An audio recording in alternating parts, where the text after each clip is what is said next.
on your seatbelt. It's going to be a bumpy ride. Chrissie is hilarious. Chrissie, have you ever heard of the comedian Basha K. Ali? No, that sounds like something you yell out before you blow up a plane.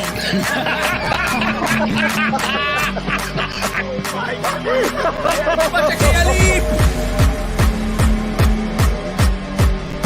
30 seconds remaining. But you know what, good thing to say, I dabbled in stand-up for something. I haven't been disrespectful to you at all. I was very confused by the title, Everything Everywhere All at Once, because that's also what we call it when the ass takes off his shirt.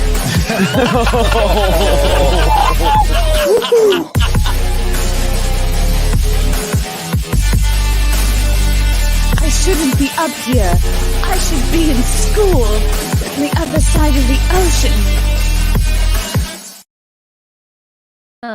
Welcome to another episode of the Chrissie Mayr Podcast. We're on iTunes, YouTube, Spotify, SoundCloud, Rumble, Rockfin, Twitter, Facebook even, Twitch sometimes. So if you're not liking and subscribing on YouTube yet, I really don't know what you're waiting for at this point.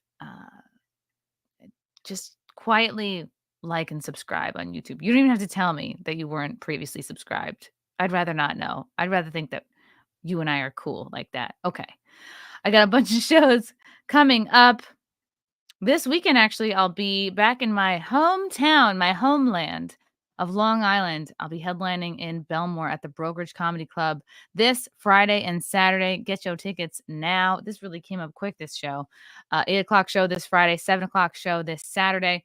Then I'll be back in Florida Sunday, December 3rd, headlining the Tampa Side Splitters Comedy Club. I love Tampa. Love the good people of Tampa. I'll be ready for some vitamin D, I think, in December. And then January 5th and 6th, first weekend of the new year, I'll be in San Diego headlining the Mic Drop Comedy Club. We got 3 shows that weekend, 1 Friday, 2 Saturday. Come on out, guys. Get your tickets at ChrissieMayr.com.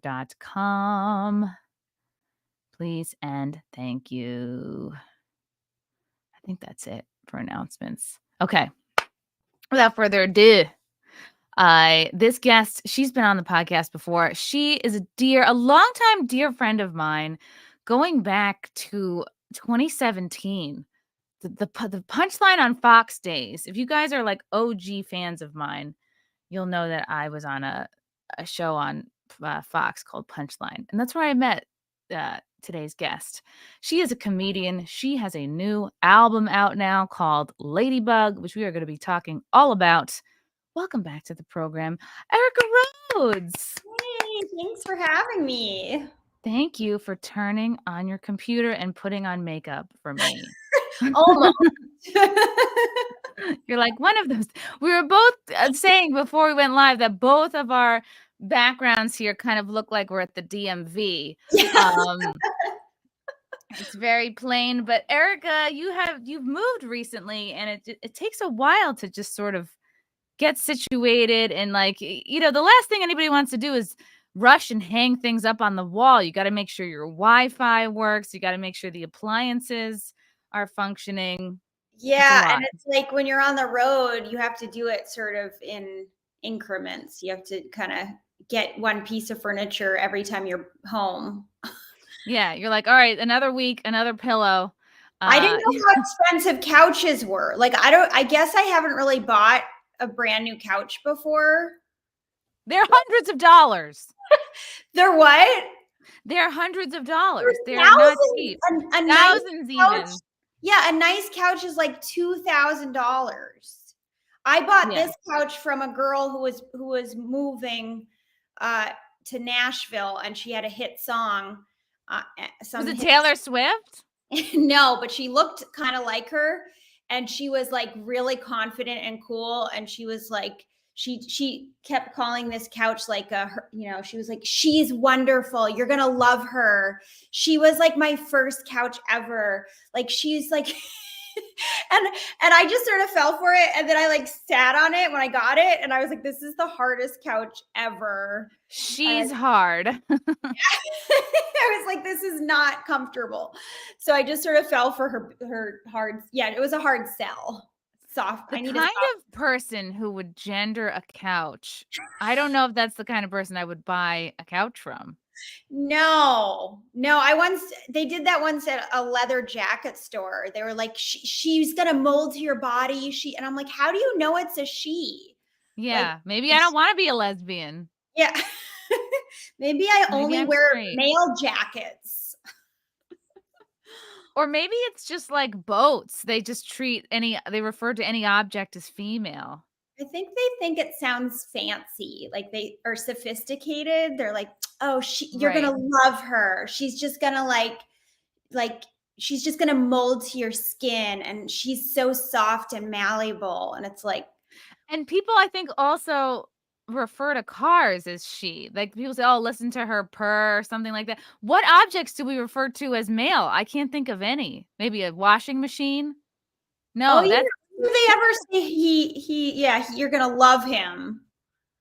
A him. We vacuum cleaner. isn't that sad? Almost living things are men and objects are women. No wonder we objectify women, Right? We've just solved I feminism. think we just figured it out. It took 6 minutes. Oh my goodness. Wow, you're on the Um, road a lot. I just heard all your dates. Kind of. I always feel like I could be busier. I always feel like I look at other comedians and go, "Wow, like they're actually busy. I'm just dabbling." No, I think it just all comes in waves. It's true. It's true. Oh, we got a super chat right from David Lowe. Yay, she's back. Anna is a great guest host, but there is only one Chrissy. Yes, thank you to Anna for guest hosting Simpcast for me this past Sunday. Anna, she brought her boobs out, and that's all you can really ask for from a guest host. Guest host, guest ha- boobs. Just have some cleavage going. I don't know if we've talked about this, like how we met. It was 2017. This was like a huge deal for me to get called in to do this show. It was in the wave of the sort of at midnight trend of comedy shows that people would come in and you write jokes about like the topics of the day. It's something, current. And then but it was such a cool process. Like I was only on there for a few shows, but it was like a big deal to me. Like I had to fly out to LA. And I remember you get, and I think I was out there maybe 4 days or something, in the morning, you get your topics, you just write. And sometimes it's not even right in the morning. Like maybe it would be like 10 or 11, a little bit later. And you just write, you hole up in a coffee shop. My mom, like, I remember she's like, "How's LA? Are you seeing the sights?" I'm like, "No, I'm sitting in a coffee shop, like writing intensely. I'm not seeing shit."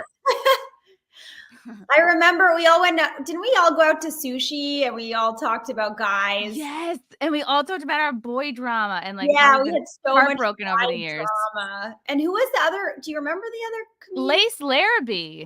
Yeah, and she was Yeah. on America's Got Talent recently. Yes, and she Yeah. came from, I think, the beauty queen in Yeah, like, and world. I just remember you both looked amazing. You both were wearing like really pretty dresses, and I was Oh. like, I didn't know what to wear. I just wore something I had worn to a wedding. I think 'cause Yeah, I'm like, this is the nicest thing I have. I guess I'll wear this to TV. I ended up going on a date with one of the writers from that show. Wow. Well, I guess only it didn't one- work only out. one. I guess it was just the one date.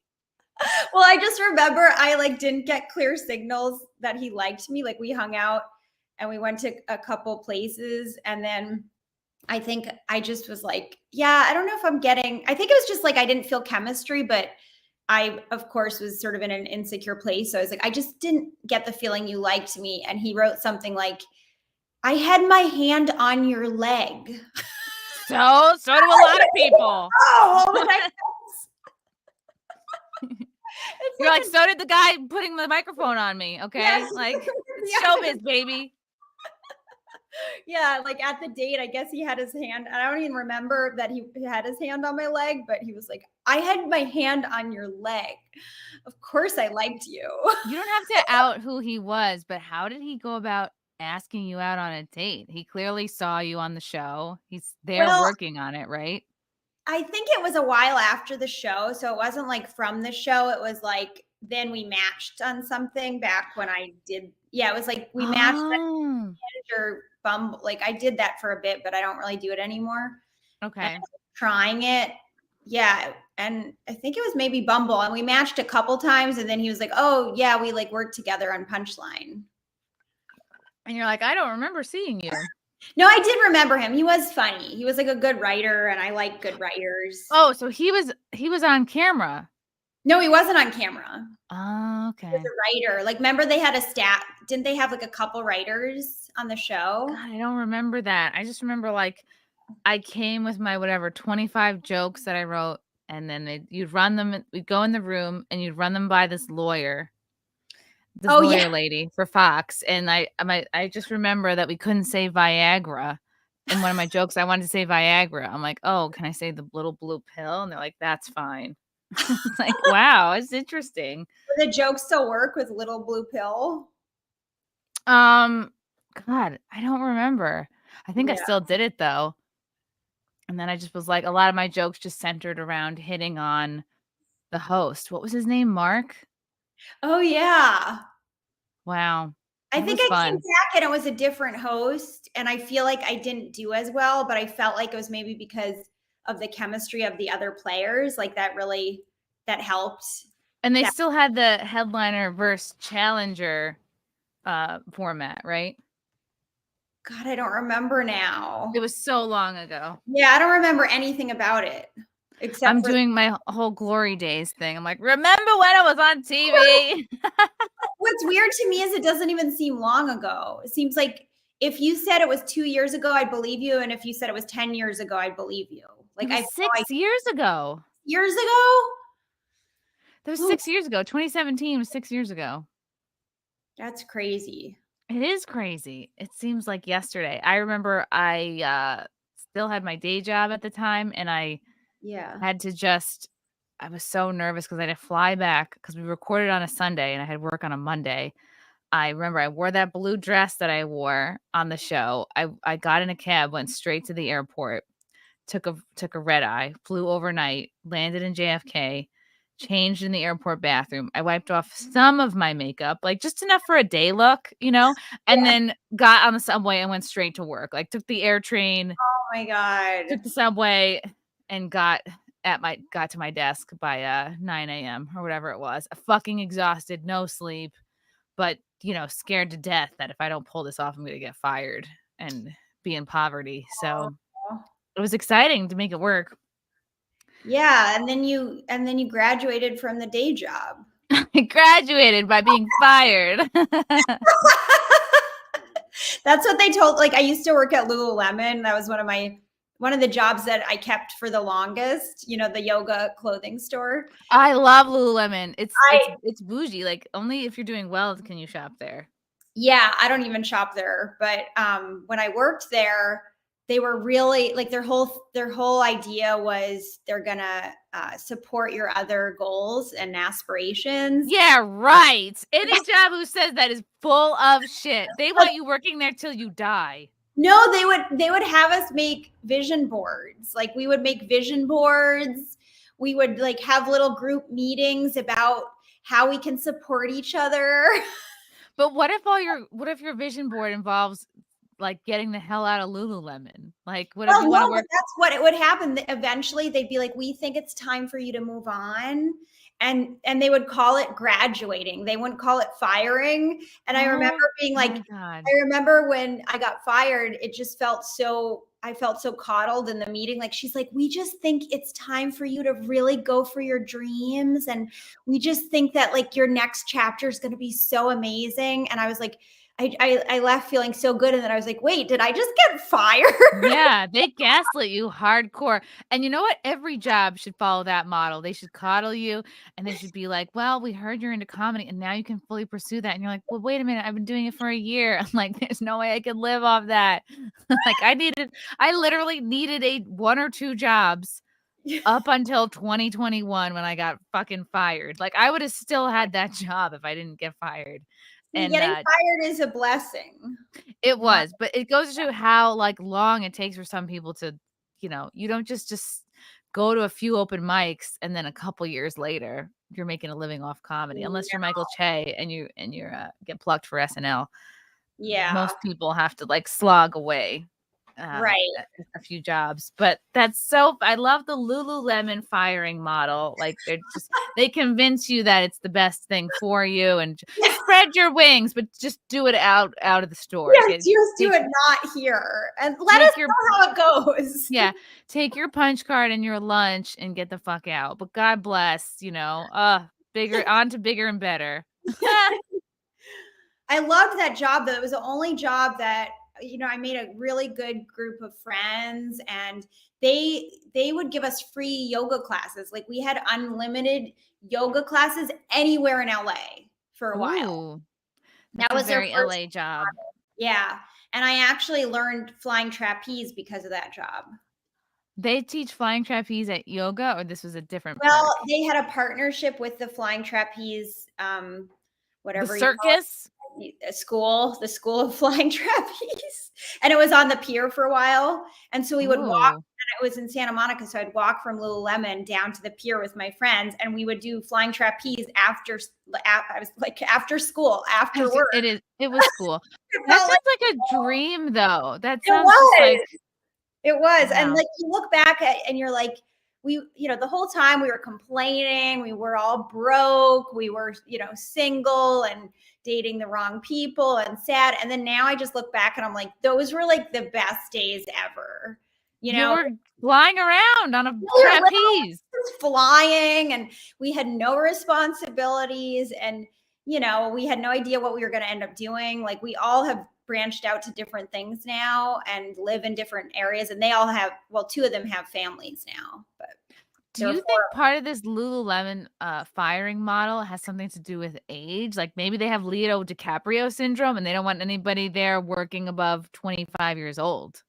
No, I think it has something to do with that they kind of want you to do, actually they want you to do the Landmark program. Landmark to sell yoga pants? Yeah, they were sending people to Landmark, and I was like, I'm not going to Landmark. And so what I think is Landmark? Landmark is like a culty pyramid. Is it like Scientology? No, it's a little less in your face. Like it's a little more subtle. A lot of jobs are like, it helps you build your team working skills, or, I don't know. It's like good for morale, maybe. Interesting. But what I don't like about it is then they recruit other people. Like you go to the meetings and then they're like, bring 5 new friends. And I went to one meeting and I was like, this is so boring. Get me out of here. So, and they're like, only if you bring 5 friends. Yeah. I don't like any pyramid scheme thing. Like I don't like marketing schemes that are like that. It feels a little shady. What was your worst day job? Oh, that's a really good question. My worst day job ever. God, I had so many. I remember, God, I had so many too, and so many bad ones. I lasted one day at Bubba Gump Shrimp Factory. What happened? You were like, shit, I'm allergic to shrimp. I forgot. It was the most insane training. Like you had to memorize all this stuff. It was like going to college. Like you might as well just go get your degree, because they would give you, it was hours and hours of training. And then you have to know everything about Forrest Gump. And then no. I have 3 questions for you. What blah, blah, blah, blah, blah. And they're all tourists. And I was going to have a nervous breakdown. I lasted one day and I never went back. You have to become a shrimpologist. Yeah. And a Forrest Gumpologist. That's a great movie, but it's like, you have to become obsessed with it to work there. Yeah. And you have to know so much about the food and the alcohol, and it was, wow. And they had all these specialty items and specialty drinks. And how do you learn all that? Like, I don't know. I was literally on the verge of a nervous breakdown because I couldn't get myself to care. Like I was like, I don't care about any of this. So. And don't they have a fucking menu in front of them? Like, why? This but we all had need to be oral history. it was intense. And I I remember also my friend was doing, sorry to interrupt, but my friend was sorry. doing the like bike tours by the pier. Oh, She and I both lasted one day at our jobs and quit on the same day, and then we just like walked around on the beach, and we were like, we can't do this. you're like, we need to go back to the trapeze Yeah. and calm down. I also was terrible. I don't know if that was your only waitressing job, but I lasted about maybe a month. Like I was working at one place, yeah, maybe a month, and then I was just finished training for a different place, and a customer like reamed me out about salmon temperature, and I was like crying behind like a wall, and it just was like hard for me to carry a lot of things, and it was probably the hardest job I ever had, and I've had like Was it your only serving job, or did you do other?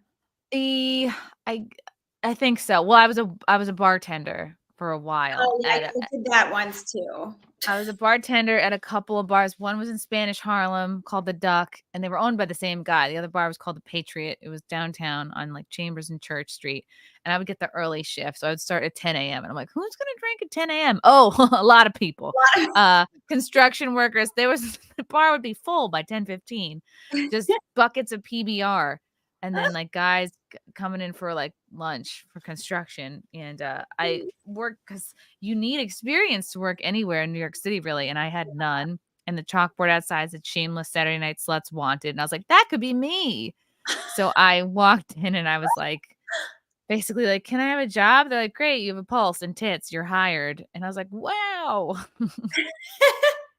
And then that was the job you didn't last in? I guess I had no training because I remember some guy ordered like a Jameson straight up. And I just remember I poured him like a literal full glass of alcohol, like filled it to the top of this rocks glass. At least I remember the rocks glass. At least I didn't fill up a pint glass, but like filled it to the brim and just said, here. He was like, wow, thanks. I probably gave him like 5 or 6 drinks in one cup. Oh my God. Here's your glass of alcohol, sir. When I bartended, they didn't have time to train me, and I just started making up everything. Like I didn't know anything. And it was like college weekend. And so they were slammed. So they're like, just get behind the bar, just pour drinks. And so I started making up prices. I made up, I just like made it all up. Oh, what really? I would have kept working there if not for a couple things. I saw like huge roaches coming out of the drains, and they were like, "Oh no, don't worry, those are just water bugs." And then I'm like, "It's the same fucking thing." Yeah. Calling them water bugs doesn't make them any cuter. Yeah, it's like those aren't homeless; those are just sidewalk people, There's probably a bit there. Yeah. And the owner of the bar, this guy, I think his name was Tom, maybe McNeely. I could be totally wrong on that, but he owned many well-known bars, like I think the Coyote Ugly Bar, Yogi's, and this was like it was post 9/11, but I think pre-economic. No, because I started working there like maybe 08, 09. So yeah, it was right after the economic downturn. So I got to hear all these waitresses talk about how great the tips used to be. I was like, wow, fun. And then we saw the owner of the bar, who was a bloated, just an ungodly, horrible sight of a man. Like I'm not just talking about, a little chunked out. His whole face was bloated. His fingers were bloated. His whole body. It looked like he was a person wearing a fat suit. He looked like Ron Jeremy in another fat suit. This person looked horrible.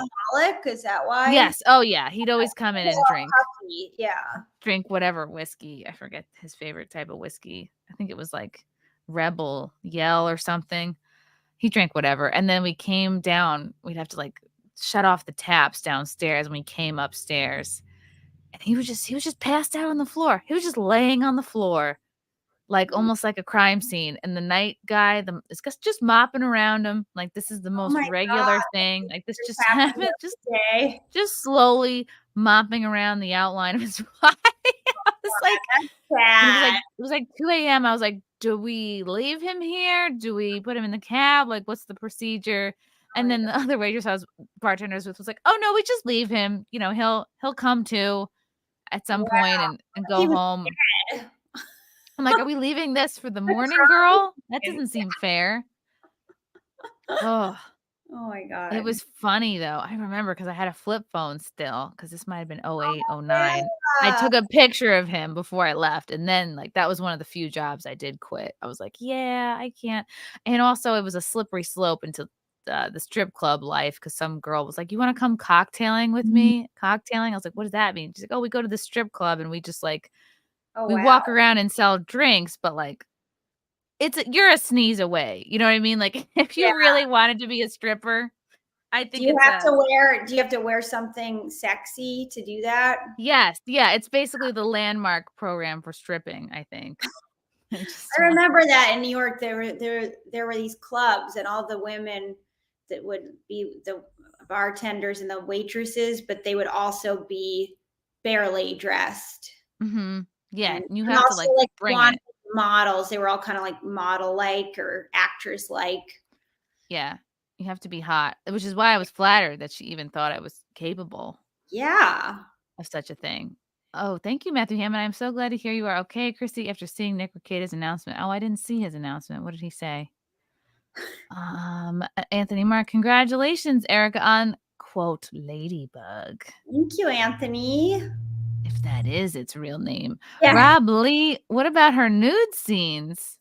Did you do nude scenes, Erica? Me? I didn't do any nude scenes, but I did make out with the girl from Vanderpump Rules. Wow.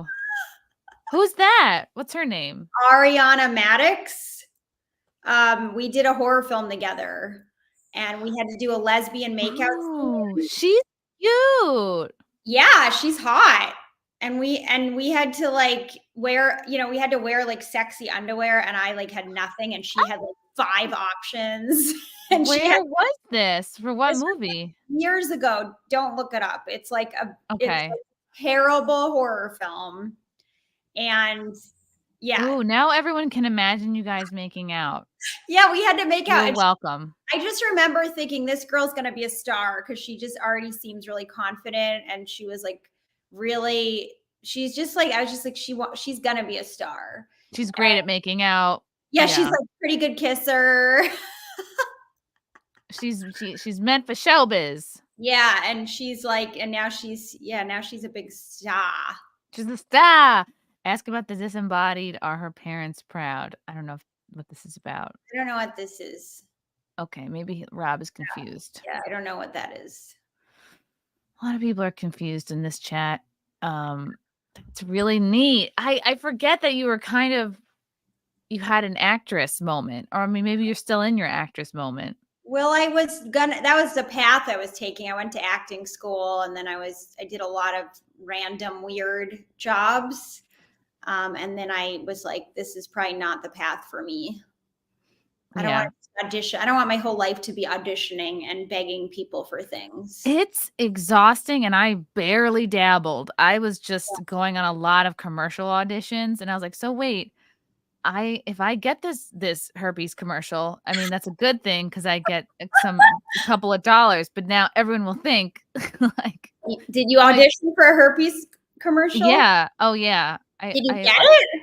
No, Oh. I didn't get anything.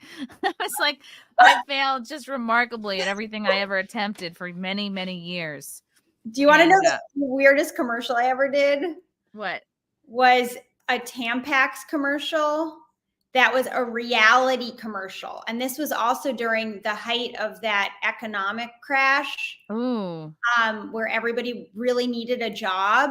Mm-hmm. And we did a reality commercial that was just online only for Tampax, where we told the men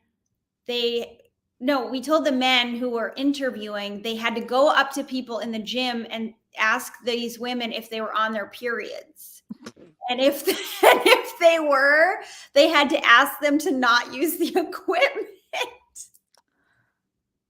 Oh, wow. I mean, not everyone's there free bleeding on the equipment. I know, but that was like, they thought it was like this hilarious sketch idea. And these Oh, poor boy. men needed a job. And we were like telling them like that you have to do this. And they're like, okay, yeah, I guess I'll go up to them and tell them that. And most of them really needed the job. I was like, this is so mean. Yeah, that's so funny. Yeah. But you just do it because when you're new, Yeah, you just do you anything. just think anything to be in the business, and you're told you have to pay your dues for years, and you just don't care. You're like, you have no scruples. Right. No, I did everything. You're like, scruples are a luxury. Right. Yeah. Wait, You're just why would you think excited to be picked for anything. why would you think I'm losing my hair? No, I just got it Look at done. Courtney's I just got it hair. dyed. What are you talking about? It's the one thing I do have. Yeah, You geez. people, I swear to God, you chat. Comments are weird today. Sometimes I'm just going to delete that. I think I'm just going to delete the whole chat sometimes. So we have a new album. Erica, what was the writing process? What was the birthing process like for this album? What was because it's not your first. Yeah, I actually feel like your second album might be the hardest one because your first hour, it's everything that you have leading up to then, right? Like your entire life you can talk about. And then You're right. second album, you're like, oh no, I've already said everything from my life. Yes. And then the second album, you're like, I guess I'm still going to talk about my life, but I have less of it to talk about. And then I think by the third one, you're just so sick of yourself, you maybe start talking about other things. Yes, because you basically, excuse my French, you blow your whole load on that first album. It's your Yeah. whole life up It's until like pretty much everything. I mean, you haven't done any of it, so it might be easier to write that one. Although it probably took me longer because I was newer. But this how one, many years in when you wrote your first album? maybe it did take about 5 years because I was learning how to do stand-up too. Yeah. What about you? Did you? I did not do my first album till 22, right? Because January 6th was 21. And then I recorded my album on January 6th of 22. And then it came out in March of 22. So yeah, and I started in 2010, 2011. So I was definitely due. Yeah, you were probably ready before that, but Yeah. it takes a while to like commit to the album. I think I had sort of attempted it. I was filming a couple of shows at a couple of venues. I was going to do an interesting like combo special, and then my mom died, and I just like the whole project got sidelined, and I don't know. I guess that's no excuse, but this was like I felt very ready, and then I was like, oh yeah, I'm going to call it Live from January 6th. Perfect. And I have all this January 6th material plus, everything from my life. But now I am starting to think like, okay, now I'm in a whole different phase of my life, like married, pregnant. That's very different from the very single first album I had. So I know I had to do 2 albums where I was single. Most comics, all the albums are single. But again, like, and here's the thing is like people, you get the kind of person who doesn't care for a female stand-up comic, no matter who they are or what they talk about. Like some people are just never going to like a female comic because they assume all they'll ever talk about is their vagina, and these people have never actually listened to very many female comics. They've just decided they're never going to like them. Right. And it's like, oh, well, I can't wait to see what those people have to say when I'm talking about other female stuff, like pushing out a person or like getting married, it's like that's it's like that's just dating now. Do you have more of a male following or a female following? More of a male following. Yeah. So maybe that's why. Well, maybe I'll just talk about my second album would be about cars and really? Jordan Peterson, I guess. I don't know. I have to appeal to these people somehow. Yeah, I don't have any vagina jokes. Wow. 2 whole albums and no vagina jokes? Are you even a woman? I don't even know. I might be asexual. Wow, will this actually play? This is That? the preview. So fuck you all. Oh, the one in the middle of the joke. No, I take that back. I'm sorry. No. I am trying to change my image. I'm trying to be less nice because people keep calling me that and I'm sick of it. I've had enough. I don't think it's a compliment. I think they're really saying you're a sucker. You'd really fall for a pyramid scheme. That's Like Landmark. That's what they're really saying. But I have like a real will you watch my I love this. I love just the short clips I've seen on your social media. Like you're very good about posting little clips because that's what it's all about now. It's like the now stand-up. it's all just clips. Like people are like, I recognize you from your clips. You're like, thanks. Yeah, it's kind of funny. That's what that's called, Erica. That's called being a clip tease. Oh, I like that. Mhm. That's sexy. So what was I guess the journey like for writing this? Just based on your premises, not nice lady, going out, trophy wife, self-help, shrooms, dad, half Jewish. Ooh. Fool me. No one is coming. What is no one is coming about? You want to play? Is that about sex? Play the beginning, maybe. young. You've got your whole life ahead of you. Don't even worry about it. In your late 30s, people are like, you better figure it out. You better figure out no one is coming. Okay? It's up to you now. All my friends have kids now, or they've had kids, and I haven't even had an abortion yet. And I'm just like, when's my time coming? They're always bragging, just got another abortion. I'm like, we get it. Oh my God. It's so hard to listen to myself. I'm like, ah. It is. Oh my God. Is this your okay? You have Sad Lemon, Viva and Rose, and you had a dry bar special in 21. So this is like kind of your fourth. Well, except that those three have a lot of overlap material. Okay. So like it's kind of weird because Levy and Rhodes is actually my only hour-long special, except Sad Lemon I ended up posting. And Okay. Levy and Rhodes is weird because it wasn't for cars. And then I Love You More, I guess, is 40 minutes. But I Love You More and Sad Lemon have a lot of overlap. Wow. See, I've always wondered, like, that's a fear of mine when I think about my second album. Like, oh, I better make sure that nothing is in there from the first one. I don't think no one is gonna. I mean, unless the producer has an exclusivity thing with you. Okay. Nobody really. I don't think your audience cares if you have a repeated joke, Especially if it really fits. Yeah. Or it's a good transition joke. Yeah. Wow. I just maybe think my next album will be all about trans jokes. That would be I would love that. Just trans jokes. So how do you feel about this? Because I remember after at my album release, I go, ugh, could have been better, could have switched this. Yeah, well, listen, I can't listen. I'm like, now that I'm done, I'm like so done with it. And I'm like, I think it is whatever it is, like I feel like I'm super picky and I kind of drove the producer a little crazy because I wanted so many edits and I, was super picky about stuff. But I am glad that I took the time to edit it the way I did because I think it's probably better than if I hadn't done that. So were there whole jokes that you wanted to edit out? Like, what is the editing process like for I your album? didn't actually edit a lot of, sometimes I edited out some unnecessary words, like if I added some words to things. Oh, that's so smart. Right. Because sometimes it's all about word economy, but every once in a while you have a couple ums or Yeah, I had a couple of those. And then I also had this weird habit on this album where I kind of laughed at my own jokes a couple times. And so you're funny. How could you not? I would do like, yeah, I'm nice. Huh. And then you'd hear my like, huh.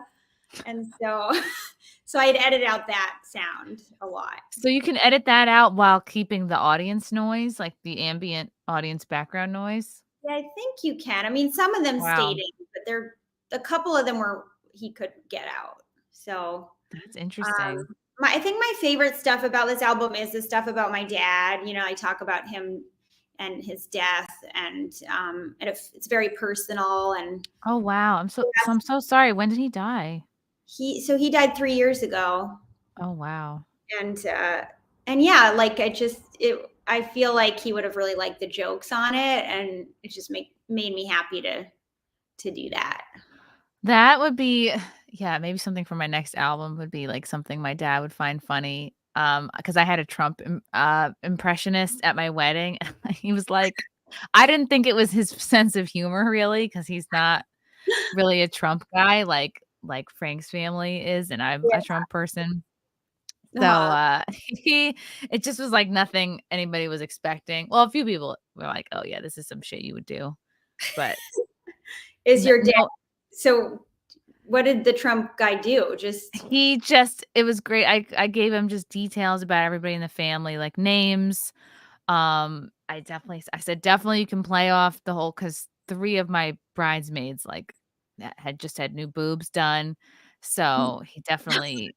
And you that's something to think about too. When you have a bridal procession, I had to alternate like new boobs, natural boobs, new boobs. I wanted to be boob heavy at the top or at the back, you really have to disperse the boobs. And like they were all good looking for sure, which is something you have to think about when you have a bridal party. You're like, who's gonna look good in a dress? Who's good photogenic? Oh my God. Yeah. So you didn't ask anyone who would not.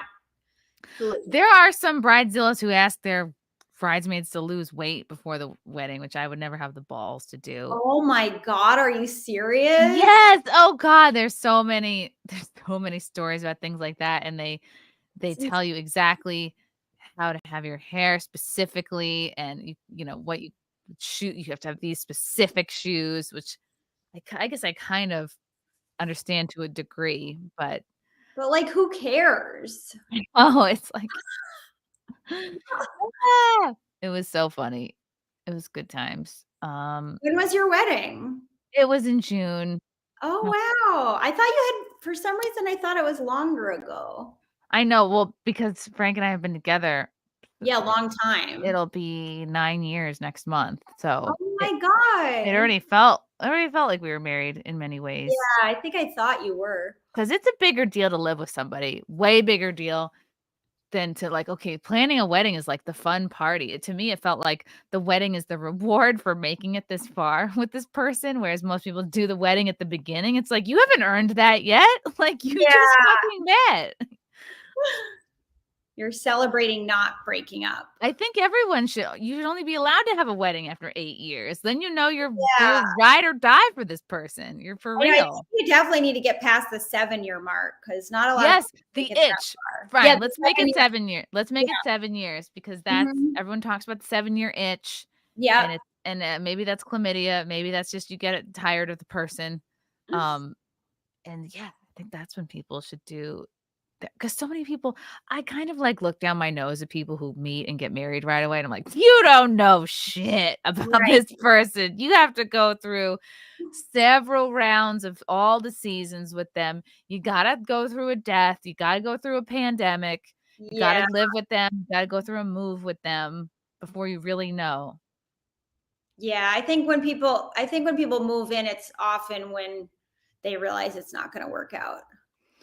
Well, we moved in together because we were like, well, I wanted to get out of my bad Craigslist roommate situation. And I was just like, well, I do want to live with this person. Like, you're who I'm going to be with. So let's just do this. And because I was like, if I'm going to pay rent, I might as well just like live with you know what I mean? I'd rather be roommates with somebody I'm banging than with a 65-year-old woman who eats my cake in the middle of the night. Oh, weird. No. Yeah. She sucked. Yeah, you don't want that. Yeah, I mean, at a certain point, you don't want a roommate.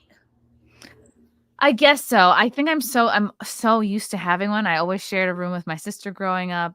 The only time I ever had my own space was in college for 1 year, freshman year. The dorms we were in used to be like where the nuns lived, because I went to Fairfield in Connecticut. This hall called Dolan Hall. is where the nuns would stay, and they each had their own single room, but it had a sink, which I was amazed by. I was like, but that sink saw way more vomit than it did toothbrushing. You know what I mean? Like, it was just like, oh, I'm hammered and I can puke in my own sink. Like, wow, what a luxury. And I'm like, wow, these nuns really knew how to party. Everyone gets a sink. But I'm sure it was just for like washing their habits or whatever nuns do with sinks. So this was your college? Yeah, it was. I mean, there weren't nuns there currently. I think there used to be, but it was a Catholic college, well, Jesuit. And there were like some priests there. Like there was a church and they do Sunday mass and stuff. But there weren't just like nuns running around. It was an old building. But I forget why you were bringing this up. Oh, because I always had roommates my whole life. And that was the first time. That was the first time I never had a roommate. And I was weirded out by it. I always left my door open. Because everybody else on the floor had their doors open too, because everyone's kind of excited. Everyone else, it's their first time in their life. They're expecting to have a roommate. And for me, it was the opposite. I was like, wow, I'm alone. I hate it. Yeah. Oh, wow. So you like having a person there? Yeah, I did. I would always leave my door open and just wait for people to walk by, and I would talk to them. And my conversation starter was I had a hamster, not a live one, a battery operated hamster that I would put in a wheel, and I would let it sort of like roam down the hallway. And sometimes I would let it roam into someone's room. And then that would be how I would, oh, sorry, it's my hamster. And then I would try to make friends that way. Oh my God. They'd be like, what the fuck is that? Some people thought it was like a rat. Were you like a nerdy girl? No, I just was like, awkward. College is like not traumatizing, but it's like you're completely alone by yourself, no friends, no family. Yeah. Okay, and now go 4 years, go. Right. I think I was just worried about how I was going to make friends, but it was so easy to make friends because they let you just have a hamster that was just on the loose. It wasn't real. It was a battery operated. It wasn't real? It was a battery operated hamster. Oh my God. I thought it was a real hamster. I should have had. I would have loved a real hamster. That would have been really funny. Oh, I had gerbils when I was little. In college, I had a roommate who just had sex with her boyfriend in the room. Oh. And it was so unpleasant that I ended up moving back. I moved back home. She just didn't care. Like, would she regulate the volume of anything? Would she be quiet? Well, kind of. They pretend to be subtle, but I'm like, their beds are like this far apart from each other. And sometimes I would just like, if they were doing that, I would just like get up and leave. And then I would go for a run at like 6 a.m. or whenever. Oh my God. I just like always tried to leave. And so I was so excited to live in the dorms. And then I just basically just went back home. And then I just dropped out altogether. Oh no. Not because of her, because I was failing music theory because I was a cello major. And I was that's cool. So, but I love cello. Yeah, cello's, I still have it over there, but now. Do you still play? Yeah, but more for fun, I don't pressure myself to do it. Not for like competitions. Yeah, I'm not doing any talent shows lately. That is so cool. That's why I love cello music. I listen to it when I'm stressed out, so all the time. What do you listen to? Bach? Yeah, I've fucked with Bach. I've fucked with some Vivaldi sometimes. Whatever's on Spotify. I'm like, sure, this sounds good. Wow. Nice. Cello, that is such a commitment. Did you have to travel with it on planes and buy like a seat for it and that whole thing? Yeah, sometimes. But then I moved to New York and I wanted to go to the Manhattan School of Music and I didn't get in, but I went to Queens College, but I was living really near Manhattan School of Music. So I had to travel from there, Upper West Side, all the way to Queens with a cello. So that was like 2 trains and a bus. Okay, wow. With a cello. And I was like tiny 18-year-old. That's huge. I played alto sax and I had to give it up just because I was sick of bringing it to and from my house and the school. Too big, yeah. I would sit on it while I was waiting for the bus. I was just like, ugh. You would look cool with that though. I should maybe try picking it up again. And then I would get jealous of the flute girls because they were always so like thin and blonde and chic, and their parents had money, and I just was Yeah, like, but the flute, I who hated cares them. about the flute? No one cares about that. Oh, and like the pit, you think the flute girls think they're hot shit. The girls who play piccolo, they think they're fucking untouchable. Those piccolo Really? girls. Oh my god, the biggest egos. It's just like it's the purse dog of instruments. It's like a tiny little, Aren't it's they like just also flute players? Like who nobody is a professional, just the piccolo, are they? no. Lizzo is the only person I know who plays a flute professionally. I Wow. mean, I would just think that flute players would just also play piccolo. Right. That's You interesting. I don't know know? because alto sax, I had to play the clarinet for a couple years Oh yeah. before Yeah. graduating It would be to like alto that. sax. My dad was a clarinetist. Ooh, so you had a musical family. Yeah. That's very Violinist, cool. clarinet. Did you guys have NISMA where you were? Or no, maybe that's New York State. Never mind. What's that? It's literally in the initials NISMA. It's like New York State, I think Schools Music Association or something like that. Oh. And what did you have to do every year you play? It was kind of like a competition, and I don't remember. you'd have like an adjudicator or somebody, and it was like very intense. You had to like rehearse your songs. God, what the We fuck is had it stuff called? like that, but I forget. We had something called Jibso, which was like a youth orchestra. I can't believe I remember the name Jibso. I know. I haven't said NISMA in like 100 years.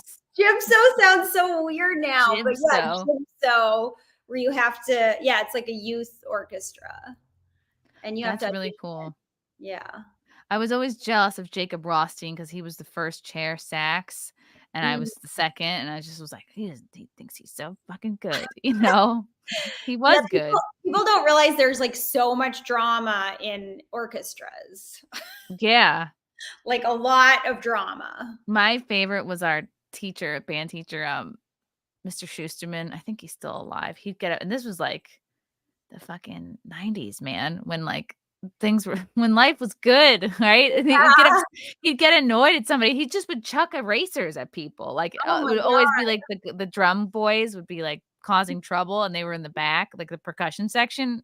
They were Mhm. always causing. It was all dudes, and they were all causing trouble. He would just be chucking erasers at their heads all day. It was my favorite thing, and then the dust would go everywhere. That's And hilarious. oh, it was so fun. Now it's like you teachers can't throw anything at Yeah, their you kids can't anymore. do Oh, anything. but kids can hit teachers with chairs and shit and like shoot them and fight them. Oh So, my God. but that was cool. Like that was a cool time in life. I loved music camp. I used to go to orchestra camp and I loved it. Wow. Is there a lot of hooking up at orchestra camp? Oh yeah. Like they had something in one, I did a camp in Maine called NEMC, like New England Music Camp. And they had something called Y time, which was a designated makeout time. Ew. Yeah, like what? we would have dinner and then we'd be like, and then they'd be like, okay, 20 minutes for Y time. And it would be Wait, like, is this before bed? yeah, it was like before bed. Y time is like you time? Why? Yeah, I guess it's you. Yeah, I guess I never knew what the Y stood for. But yeah, it was like Y time. And then it was like and then they would chaperone it. So they would kind of observe and make sure nothing too bad was happening. But they're literally giving you the time for it. Do they think you're just brushing your teeth and like putting No, pajamas on? it's like usually outdoors. It was Okay. usually like in a field, and you'd like, and everyone would separate with whoever they were like kind of pretend dating, you know? So 20 minutes of like really social time. Yeah, I guess it was social time, but it was also like what we thought of as makeout time. It's finger time. Yeah. Wow. Oh, wow. And they're like, yeah, 20 minutes. How much could they really do in a lot? You can do a lot in 20 minutes. You can do You a can do lot. all of it. Yeah. That is so neat. I never went to a band camp, but I was very lucky to go to gymnastics camp and a springboard diving camp. I Whoa. was way more into sports than music. And, like, it was Was the that fun? best. It was the most fun of my childhood, like, Oh.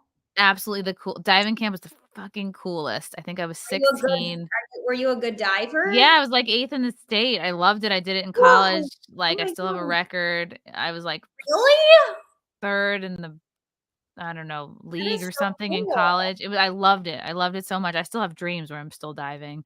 Oh my And, god. the first day of diving camp, they're like, "What's your biggest fear?" I was like, "10 meter." And they're like, "Guess what we're doing today?" I was like, "What the fuck?" Whoa. So they made you face your fear right away? Yeah.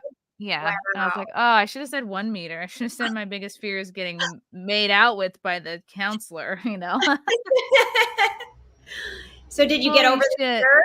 Did it help you? Yeah, it was fun. Yeah, you jump I was, like, jumping off, which is easy, and then which was very baller is doing a handstand, so I would, like, grab the edge of the 10 meter and kick up into a handstand, and you hold it for a minute, and then you gotta, like, fall in. You gotta be really careful about the way you fall in because you can't just Uh-huh. belly flop, you free Yeah. fall for a while, and then you tuck, and then maybe you land on your feet, or maybe you tuck again and pull it Whoa. into a dive, but I wasn't doing anything fancy off 10 meter. That's, like, you have to grow up in Indiana or, like, on the West Coast and be doing platform diving, like, all year round. Like, I had East Coast, it's, like, it gets cold in winter, so you're limited into, like, how much you can practice all year, and they don't have indoor platforms except for, like, one in East Meadow, which is, like, the Goodwill Games pool, and I would some but they wouldn't keep the platforms open all the time, like, because it was just the random lifeguard wouldn't just let you go up there, so it might have been cool to, like but I would have had to have grown up in another state to get to that level. That is so cool though. I was always in awe of people who could dive because it's so fun to watch. And I was always terrified of it. Like I could barely jump off the board. Yeah, it It- is scary, but you're like, you just, like, yeah. embrace it. You're also scared of, like, not performing well. You're like, how bad is this gonna hurt if I land incorrectly? Oh yeah. Did you ever get an injury Oh, or constantly. Well, I oh never hit my head on the board. I hit my head long when I started, I had long hair and I'd have you have it in a ponytail, but when you're doing it inward, it oh hits the board, and so wow. that's why which you're supposed to be tight to the board. You're supposed to, like, pull it in, Right. really close, and that's why most divers have short hair is so you don't feel your ponytail hitting the board. Also, it's, like, it's more manageable, and yeah, you What do was look a the little, fanciest dive that you could do? like fancy, right? If you're going by strictly, like, DD, degree of difficulty. I Yeah. mean, 2 and like 2.5s off the 1 meter forward, like, that was, like, pretty difficult for me. I would do, like, What is full that? t full I could like, show I don't know, maybe I could look it up online, but it's just, like, 2.5 somersaults, like, 2 somersaults, and then Whoa. you anything and a half is you pull it into a dive, and you're going in Oh face first. wow. Jeez, that looks so Um, sounds so scary to Two me. and a halfs off the 3 Do meter were a little 2 and then you easier. suck in and then go Yeah, down? yeah, and, Wow. there's some that look fancy that are actually kind of easy, like a back and a half straight off the 3 meters, very easy to I could still do it now. I could actually chuck it and still make it. Like full twisting or double twisting, 1.5, back and a half. I was always pissed at myself for not having, like, a full 2.5 list on the 3 meter board, like, that always it still bothers me, but at a certain point, you have to go, like, what dives are gonna score the best, not necessarily, like, what is the hardest dive you can physically do. Right. But I always was, like, very hard on myself, like, I thought I should have been better, but really I was, like, I was doing great, like, I was always, like, top 3 of every meet, so Wow, that's amazing. So why I did miss you it. stop? Was it just because you like After you graduate college, there's really no, like, open league for diving, like, I guess mm, I could have done, like, Empire State Games open league, but that's not you gotta get a job, you gotta go either, like, uh, yeah, I had internships during were you college, it's a like lifeguard just for oh, fun? yeah, every summer. Yeah, Okay. I started lifeguarding from probably, like, 17 through, like, 22 or 23. Okay. Every summer, like, I was either lifeguarding or, like, coaching whatever local diving team was with that pool, and I love that, best job ever, like, it Wow. was like the trapeze thing, just at the time, I was, Yeah, like, it's just freedom. complaining, like, "Oh, it's" you know, "it's hot," but I was tan, I could like fuck around and dive on my breaks and Yeah. oh, it was I know so fun. we take a lot for granted. I think when we're younger, we really think, oh, like things are so hard. And then you get older and you're like, I had it so good when I wasn't doing anything. Oh, it was so fun. And then I actually had to like pull a couple people out of the water. It's not like an ocean guard is a Really? little more hardcore. Yeah, there was I pulled a couple people out of the Did you dive have to do tank. the Heimlich maneuver? No, nothing like that. And like my biggest, I think, accomplishment is all the years I was a dive coach, no kid of mine ever hit their head on the board. Like I never had to do a Oh, backboard. Nobody ever got injured. Like thank God. that's good.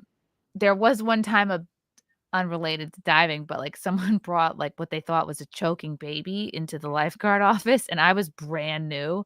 Oh My my sis God. my sister was lifeguarding too, and she was like maybe a year or two ahead of me. And we both were like scared shitless. We were like, we just kind of ran into the back because we were like, we don't want to fuck up like with this choking baby. Like we just sort of like, we like got the Did the baby get help? oh, it was fine. They were just like, oh, the baby's just happy. It ended up being nothing. They're like, oh, the baby just has gas or something. But God, we panicked and so scary. ran, which is not the best instinct. Ran away from the danger. Yeah, we're like, But it was most of the time when we pull a kid out of the water, like their mom or dad would be at the snack bar. Like there'd be just nobody Oh my, that around. happened to me once. I almost drowned when I was like a toddler. My mom took me to the beach and she was like reading or something. And I don't know, she like saw me. I think I was like, I don't know if I was playing with a mom or something, but then suddenly I was like choking. Like I was like drowning, and some random mother. Oh no, I think my mom was with me, but she like turned away for like just a couple seconds, and another mom saved my life. So you don't remember it? I actually have a weird recollection of it. Wow. You were how old? I was probably very young, like probably like 3 or something. Oh, it's probably like your first memory, almost dying. I had a couple almost like near death experiences as a baby. Oh my gosh, you're a tough baby. Yeah. You're meant to live. Yeah, I guess so. You have some simps in the chat, Erica, from John Wayne. Erica, love your accent. It has that wholesome sound, which could be contributing to your nice persona.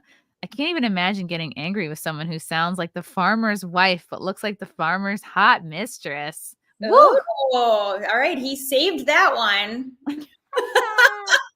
I could see you. Like farmer's wife. I could see you milking an animal. I can picture that. Really? Yeah. You remind me of this girl. Oh, yeah. You do this. Yeah, this girl on Instagram I follow is called like Ballerina Farm, and she's like this beautiful thin blonde woman, and she just is like, her family's very rich, or her husband's family is, but she's just all day she's like has her kids, and she's just effortlessly gorgeous, and she'll be like making bread by hand by scratch. She'll make a whole sandwich by scratch, like I'm gonna bake my own bread, make my own, grab a chicken grab an egg out of a chicken's butthole. Oh, I'm gonna make these fresh eggs. Those are the people that I'm actually jealous of. Like I'm actually jealous of those ethereal women who live in the woods, and they just have these babies and they sell like vintage clothing on Etsy. And they oh my God. And I follow these women who like this one woman was like talking about like how you can get an extra passport by giving birth in Costa Rica. And I was like, oh, why didn't I think of this? And she's always like gorgeous. Like she's one of these women who doesn't look pregnant from the back, which is like really my goal in life. She's just like thin and tan and gorgeous and like wears no makeup, but just like this natural, like pregnant, like so beautiful. And everyone's like, oh my God, she's just a goddess of life. And she's always under a fucking waterfall. She's always like fucking opening a coconut with her bare hands and but like effortlessly just fucking gorgeous. And like, do you ever wonder like who's taking those photos though? Their like, husbands are, or their hired assistant. Somebody like, is always having to take their photo everywhere. Like, Look at Yeah. me now, baking Oh, I my use bread. all natural products. I just mash up my own macadamia nuts, and it's, I just slather myself in that, and I'm like, "Oh, what? Why am I not doing that?" I know it is kind of funny to see those lives because you're like, what? How are you making any money? Like, where is the money? What are you working? What are you doing for You're work? always on the farm and like, you hand make your clothing and I don't know. Yeah. I don't know where that comes from. Oh, But you're yeah, right. hand making all your baby food. Oh God. I mean, I guess if I were thinking about being a mom, it would be like I feel like a farm would probably be where I'd want to be. Yeah. The focus is on the kid and not on all this on parking and getting stuff. Yeah, there's not broken glass everywhere. You're not worried about a Yeah. crackhead running around with a needle. Like you're just in this pure place with the kids and you're present with them and not distracted, scared or anything. Oh, and how nice to just be around animals all the time. Yeah.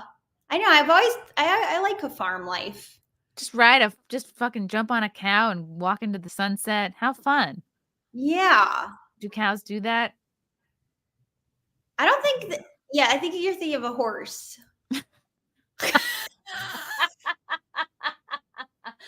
No, horse is a separate animal. I just didn't know if a cow would let you ride them. You don't usually ride the cows. I think they might like freak Maybe out.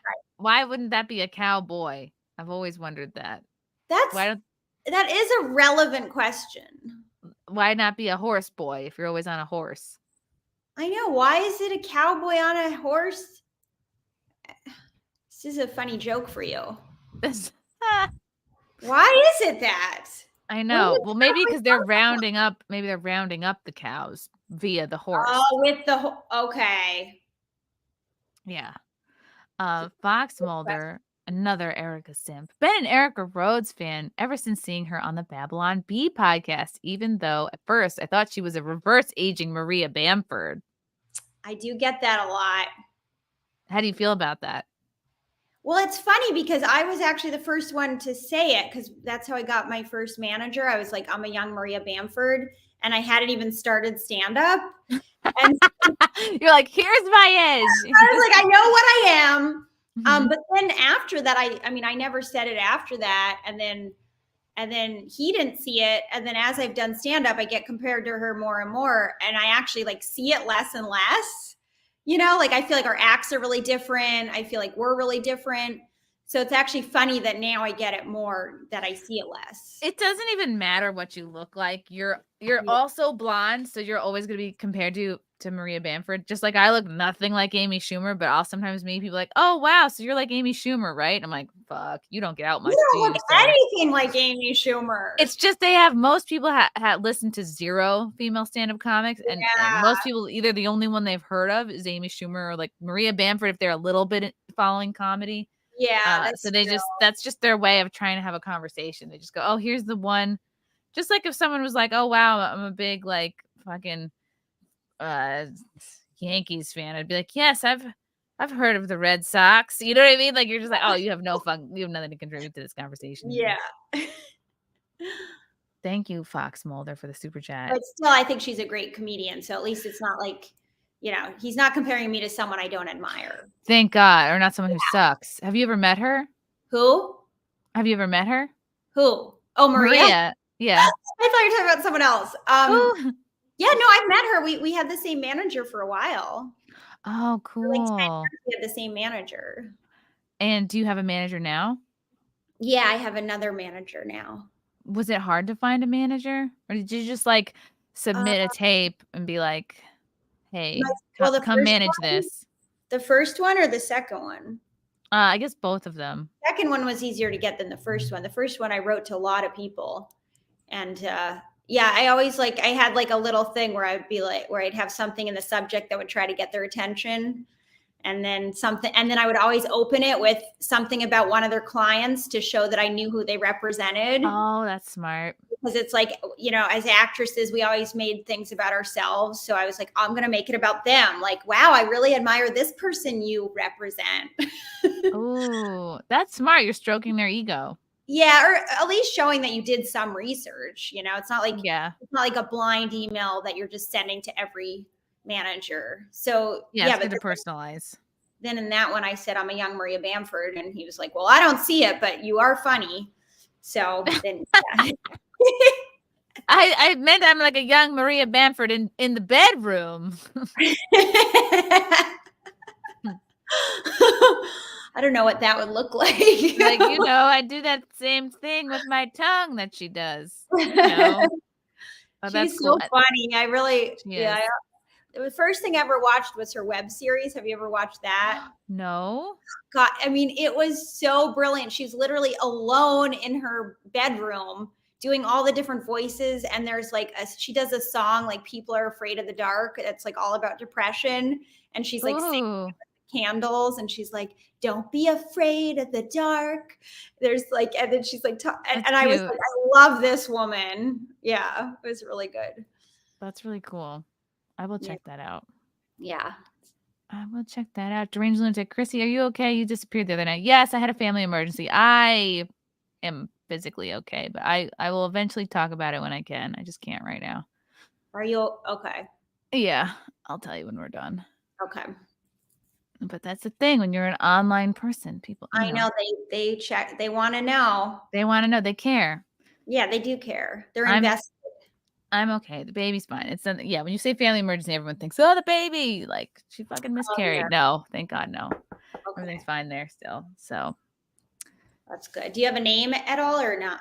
I'm sure I do. I just don't know if we should tell people yet. Don't tell people yet. Yeah. Save it. But it's gonna be a boy.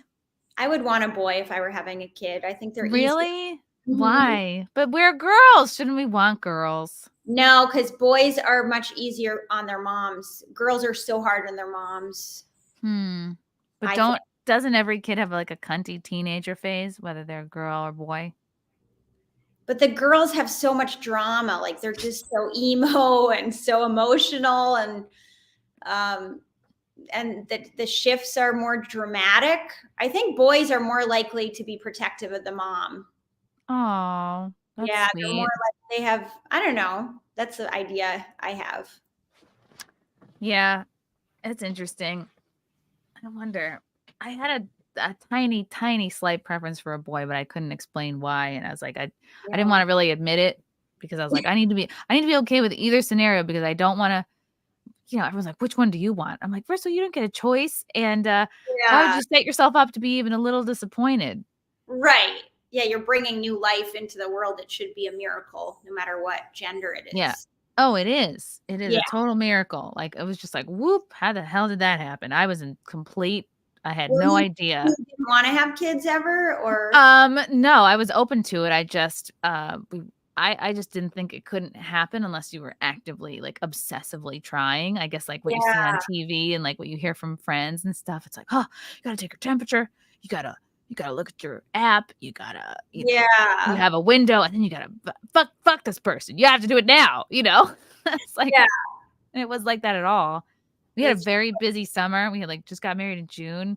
We were running around, busy with Frank's son. It's like, it just was like, wow, we just like weren't being careful anymore. And then it happened. Wow. Yeah.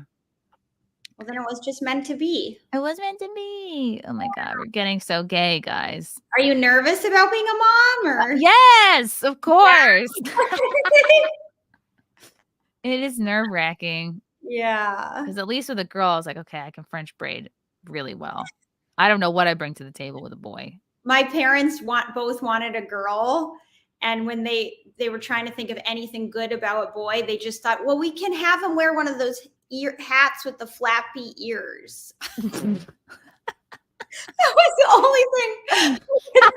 like a little pilot hat, like a little one of those like cute little floppy ear hats. Because like I grew up in Boston, so it was like we had cold winters, so they're like, yeah, we could put him in one of those hats. Well, at least if he's a boy, he can wear this hat. If it's a girl, I don't know what we're gonna do. No, they wanted girls. Oh my God. Wow.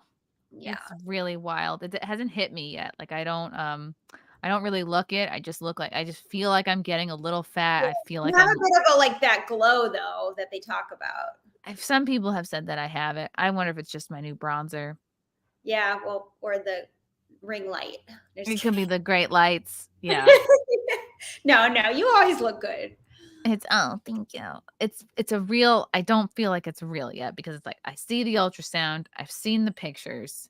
Yeah. It But you haven't says seen where I'm at. It says where I'm at on the app. I don't feel things kicking. I don't like believe that that's in there. It's not big enough to where like I feel like there's something happening in there, but it's like Do you get weird cravings yet or not yet? no. This is why I'm starting to think like this whole being pregnant thing is bullshit because I think it's an excuse for women to like completely throw in the towel on their diets. And I think that you don't actually have cravings. I think it's just like this is the way you've always wanted to eat, and you're just the chains are off. You know what I mean? And you can just you Yeah. want It's if you wanted to be a fat fuck your whole life, guess what? When you're pregnant, like no one's gonna tell you you're wrong. No one can tell you what you're feeling or craving or not craving. It's like I think it's an act. I'm generally hungrier, thirstier, and more tired, but it's not like I gotta have pickles, you know? I'm just But like, also you're so early oh, on, so you probably don't know yet what's and gonna happen. watch this completely change, and then I'll sound like a total hypocrite. But I I don't think think you I'm get just so cravings used. until the baby gets cravings. But that seems like an excuse. Oh, the baby needs cake. Like what? The baby just wants to live. The baby just probably Yeah. needs protein. Yeah. Are you still working out? Like, are you doing your? Yeah. Oh, yeah. And they're like, "Don't lift more than 10 pounds." I'm like, I'll see about that." I don't know. Yeah, I just love working out, and yeah, not that I don't trust my doctor, I do, and I mostly listen to her, but I also very much trust all the women at my gym who have either just recently given birth or have had kids while working out, doing the same workout. Like, I also very much trust their opinion. If they're like, yeah, just don't let your heart rate go above 150 and just don't lift more than like don't kill yourself on a deadlift like how I would used right. to. Yeah, Just yeah. do less. Maybe you And don't like do the one where you lie back and have to push it they up. do make some changes like yeah, you can't lay down. Yeah, They don't really want you doing on your stomach or doing burpees, but it's like I'm going to lift as much as I can lift. yeah, I don't know. I'm probably just going to like I'm doing less, but I don't like this no more than 10 pounds idea. yeah. I'm I sure think you'll be okay. that's I'm sure that's okay to lift more than 10 because pounds. what if Your people have arms, it's people your have work. toddlers? People are grabbing their toddlers that weigh more than that. Yeah, So I don't know. I don't want to tell her. I don't want to say she's wrong, but like if you've been lifting and working out for years before getting, and then you're supposed to just stop and like let yourself get fat and atrophy, like what? Who wants that? maybe maybe you're just supposed to go slightly easier. Yeah, that's You the could still plan. do it, but yeah. Yeah, I should probably just listen to the damn doctor. Wait, so when's your due date? April, like April 18th or 19th. Oh, an Aries baby. I'm really hoping for Taurus, if I'm being totally honest. Like I'm I'm gonna an be Aries. oh God, see exactly. No. Either is gonna be fine, but like, oh, a Taurus would be nice. Just 'cause Tauruses are cool. They're a they little are more, cool. They're grounded. yeah. What are you? Yeah. I'm a Scorpio. I'm a Okay. very moody, not moody. Friends. But I have the tendency to brood. I can get real deep. Yeah. But I think my Aquarius moon balances me out. Thank God. Because I have a Scorpio sun, a Scorpio rising, and a Scorpio something else in my chart. Scorpio is something else. I always forget what my rising is, but I have Capricorn and Scorpio and something. Yeah. Forget. It's pretty great. It all works together. It's like you can't just judge everything on the sun sign. Deranged lunatic. The baby wants Bucky's white chocolate. Oh God. I've always wanted that. I do still have a couple of bags that somebody sent me. I have to ration them out. But yeah, I don't and that's the thing is I don't wanna blow up the spot for all the other pregnant ladies that I go, "No, I really need to have ice cream." And it's like, "No, you don't."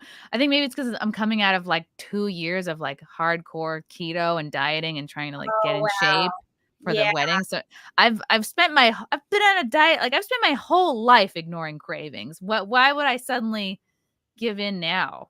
Well, it's only for a couple months, so I feel like it's like at least you get couple months, and then you probably don't eat once you have the kid. You're just like, I don't have time to eat.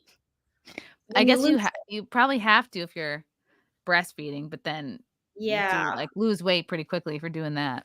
that breastfeeding thing. I think they don't prepare you for that. No.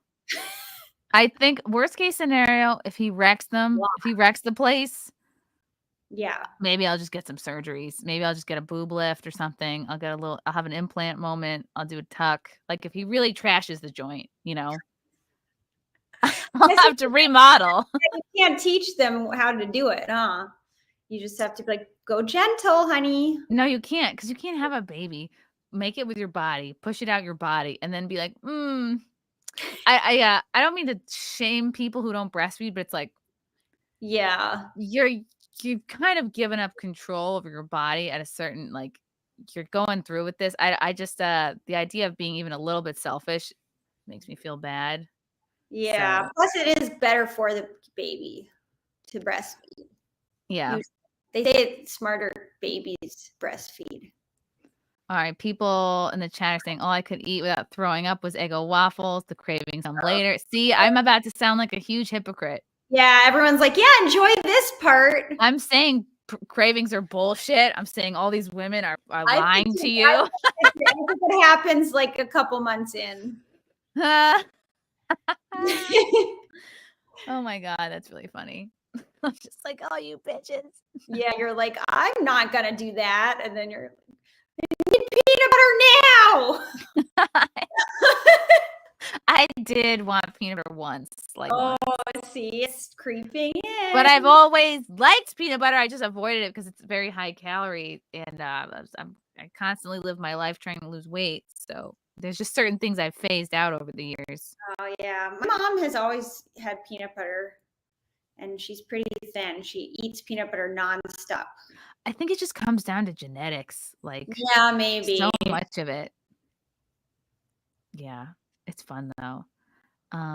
My gosh, but not enough about me. We're not supposed to talk about me. We're supposed to talk about Erica and her album. I just found out you were pregnant in this podcast. Oh, surprise. Where can people buy Ladybug? They can buy it on iTunes, or I posted a link on my Instagram to all the places you can buy it. You can get it on Bandcamp, Amazon, pretty much everywhere. Spotify. I love this. I'm so proud of you. This Oh, is very impressive. Thank you. Thanks for your support. Everyone follow Erica on Instagram and Twitter at Erica Rhodes. That's ERICARHODES. And pick up her album. It's great. It's great. Listen to it in your car. Yeah. Listen to it if you're doing housework.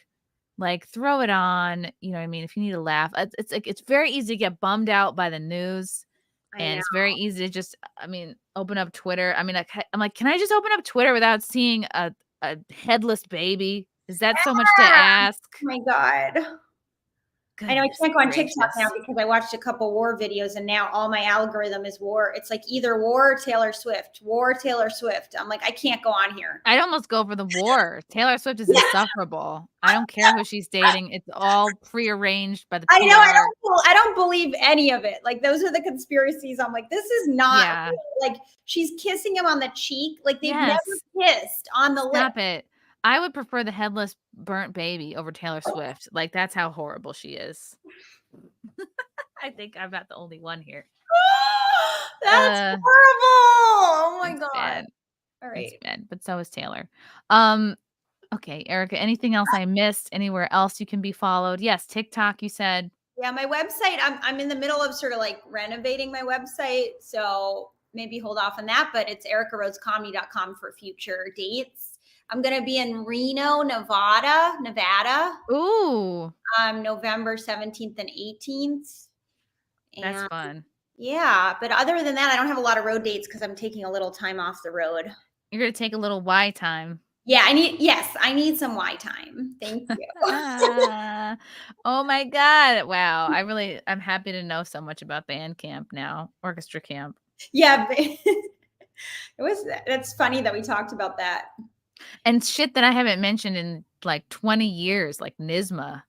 Like, Oh yeah. oh my God, that's so funny. Memories. Erica, you're the best. It was really good to chat and catch up. Always good to see you. All right. I'll see you guys next time. Bye. And come see me in Long Island this weekend at the brokerage. Friday and Saturday. More money. Send her more money because she's gonna need it for the baby. Oh my God. The baby needs cake. Yeah, the baby needs money. Send her some money. The baby likes money.